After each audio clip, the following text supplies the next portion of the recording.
एक नामक एक गांव था।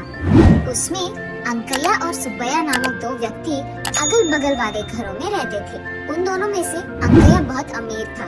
वो फसल का व्यापार और मिठाई का व्यापार करता था। सुब्बैया हर रोज के वेतन का काम करता था। अंकैया के घर के ठीक बगल में एक छोटी घर में रहता था। अंकैया को उसके अमीर घर के बगल में सुब्बैया एक गरीब घर में रहना पसंद नहीं आता था। उसको ऐसा एहसास होता था कि उसके वजह से उसके घर की सुंदरता घट रही है। वो हमेशा यही सोचता था कि मौका मिलने पर वो सुब्बैया का घर हासिल करके उसे वहाँ से बेच देगा।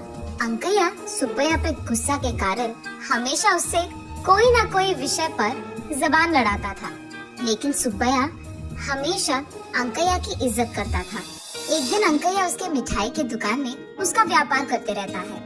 वहीं से गुजर रहा सुब्बैया अंकैया को उसके दुकान में देखकर उसके पास जाता है। अंकैया साहब, कैसे हो आप? ये देख अंकैया एक अजीब सा चेहरा बनाकर सुब्बैया को देख, हाँ ठीक है चल रहा है, ऐसे कहकर वापस उसके काम पे लग जाता है। अरे वाह, आज तो सारी मिठाइयाँ एकदम अच्छी सुगंध आ रही है। कोई नई मिठाइयाँ बना रहे हो क्या साहब?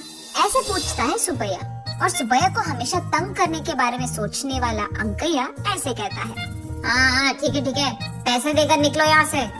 पैसे? पैसे क्यों साहब? क्या क्यों? अब तक मेरे दुकान में बैठकर सारे मिठाइयों का सुगंध सूंघ लिया तुमने, उसके पैसे। हाँ क्या? सूंघने के पैसे भी देने पड़ेंगे? ये कहा कि नाइंसाफी है साहब। इंसाफ नाइंसाफी के बारे में बात मत करो, पहले पैसे देकर यहाँ से निकलो, ऐसे कहता है अंकैया। और क्योंकि सुब्बैया उसके बातों के व्यतिरेक नहीं बात कर पाया, वो चुपचाप पैसे देकर वहाँ से चले जाता है।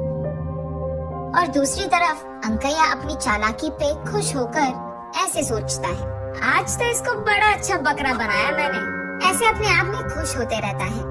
कुछ दिन बाद एक दिन अवंतीपुरम पूरा ऊंची तापमान से जल रहा था और अंकैया उसके बंगला के बाहर बरामदे में ठंडी हवा के लिए इधर उधर चलते रहता है। उसी समय वो देखता है कि उसके घर की सीमा के एक पेड़ की छांव के नीचे सुब्बैया बिस्तर लगाकर आराम से विश्राम करते रहता है।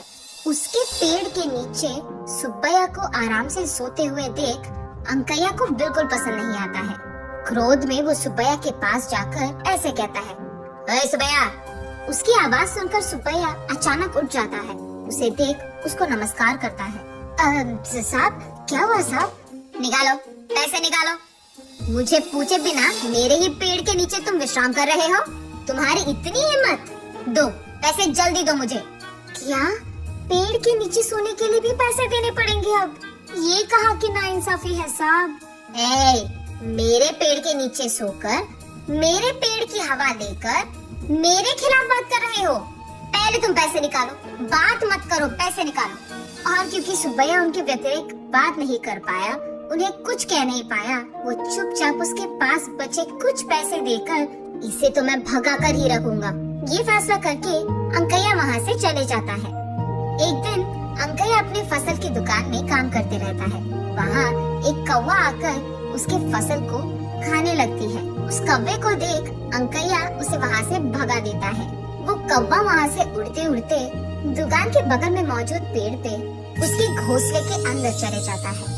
इतने में सुब्बैया अपने पैसों के लिए अंकैया के दुकान को जाता है। ठीक तभी कौवा उसके घोंसले के बाहर आकर सुब्बैया के ऊपर से उड़ता है। उतने में कौवे के पैर पे मौजूद सोने का हार सुब्बैया पे गिरता है। ये देखते ही अंकैया तुरंत सुब्बैया के पास जाकर, वो मेरा सोने का हार है, दे दो मुझे। ये क्या साहब, आपके आंखों के सामने ये कौवे ने सोने का हार मुझ पर गिराया, तो ये मेरा होगा ना। इस बार सुब्बैया फैसला करता है कि वो ये सोने का हार अंकैया को नहीं देगा। वो कौवा अभी अभी मेरे दुकान में फसल खा के गया है, इसीलिए वो मेरा है। ऐसे वो दोनों लड़ने लग जाते हैं। उन दोनों को लड़ते देख गांव का सरपंच वहां आकर पूछते हैं कि हुआ क्या। जब सरपंच को बात पता चलता है, उनको अंकैया का लालच समझ आता है। इंसाफ तो यही है कि ये हार सुब्बैया को मिलना चाहिए। ऐसे कैसे होगा? उस कौवे ने मेरे दुकान का फसल खाया है, उसे मेरा एहसान चुकाना होगा और इसीलिए वो सोने का हार भी मेरा है। अच्छा, वो फसल किसका है? वो मेरा है साहब। कल ही मैंने वो सब अंकया को बेच दिया है।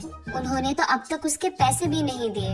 और क्या, क्योंकि उस कौवे ने सुब्बैया के दिए हुए फसल खाए हैं, वो हार भी सुब्बैया को ही मिलेगा। ऐसे नहीं चलेगा, वो सारा फसल मेरे दुकान में था, इसलिए वो मेरे ही होंगे। तब सरपंच सोचता है कि अंकया को सबक सिखाना पड़ेगा। ठीक है, वो हार तुम्हें ही मिलेगा, लेकिन उससे पहले सुब्बैया को जो पैसे तुम्हें लौटाने थे वो दे दो। ये सुनकर अंकया अंदर ही अंदर बहुत खुश हो जाता है। इतना ही है ना, अभी दे दूंगा। वो सुब्बैया को उसके पैसे दे देता है, और क्योंकि सरपंच के बातों को वो ठुकरा नहीं पाया, सुब्बैया वो पैसे लेकर अंकया को वो हार देने ही वाला था कि सरपंच कहता है, रुको सुब्बैया रुको। ऐसे कहकर अंकया से, हाँ अंकया, आधे पैसे दे रहे हो, पूरा तो दे दो। अरे मैंने देखकर ही दिया सरपंच साहब, उसके फसल के इतने ही पैसे हैं। ऐसा कैसे होगा? उसके पैसे दिए बिना उसके फसल को एक पूरा दिन तुमने अपने दुकान में रखा है, अब उसका किराया भी तो देना पड़ेगा। ऐसे कहता है सरपंच। सरपंच की बातें सुनकर वो ऐसे सोचता है, हाँ ठीक है, अब सोने का हार तो मेरा ही होगा ना। ठीक है, मैं बाकी पैसे भी लौटा दूंगा। फसल के सारे पैसे फिर से चुकाता है अंकैया। यहाँ सुब्बैया खुश होता है कि सरपंच ने उसका इंसाफ किया है, और वो सोने का हार वो अंकैया को देने ही वाला था कि सरपंच फिर से, रुको सुब्बैया रुको, अंकैया की ओर देखते हुए, अंकैया, सुब्बैया के फसल यहाँ रहने के कारण ही ना वो कौवा यहाँ आकर फसल खाया, और इसी तरफ जाते जाते उसने उस हार को सुब्बैया पे गिरा दिया। इसीलिए इसके कारण तुम्हें और कुछ पैसे सुब्बैया को देना होगा। अब तक मैंने उसको ऑलरेडी दुगने पैसे दिए हैं, ये तो बहुत नाइंसाफ है। अच्छा, अगर एक कौवा तुम्हारे दुकान में फसल खाने के कारण वो हार तुम्हारे हासिल होना इंसाफ ही है, तो ये भी इंसाफ है। एक सोने के हार के सामने ये सारी तो छोटी चीजें हैं। ये सोचकर अंकैया कहता है, थोड़ा और पैसे सुब्बैया को देता है। खुशी से वो सारा पैसे लेकर सुब्बैया सरपंच की शुक्रिया अदा करके वो सोने का हार अंकैया को देकर दोनों अपने अपने रास्ते चले जाते हैं। अगले दिन सुबह पुलिस अंकैया की दुकान आकर, तुमको जो सोने का हार कल मिला है वो हमारे गांव के जमींदार की बीवी का है, इसलिए उसे हमें वापस कर दो, ऐसे पूछते हैं। ये सुनकर अंकैया कहता है, जाओ साहब, वो मेरा हार है, वो मैं बहुत पैसे देकर खरीदा हूँ, ऐसे कहता है। तब पुलिस, हमारे पास इसके सबूत है, आपका ऐसे झूठ कहना बहुत नाइंसाफ है।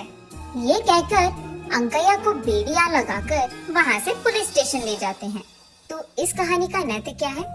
अंकैया के लालच के कारण उसके पैसे भी गए और हार भी, उसका इज्जत भी गया। जेल जाकर उसे जेल में रहना पड़ गया। आशा एक आदमी को जितना ऊपर लेता है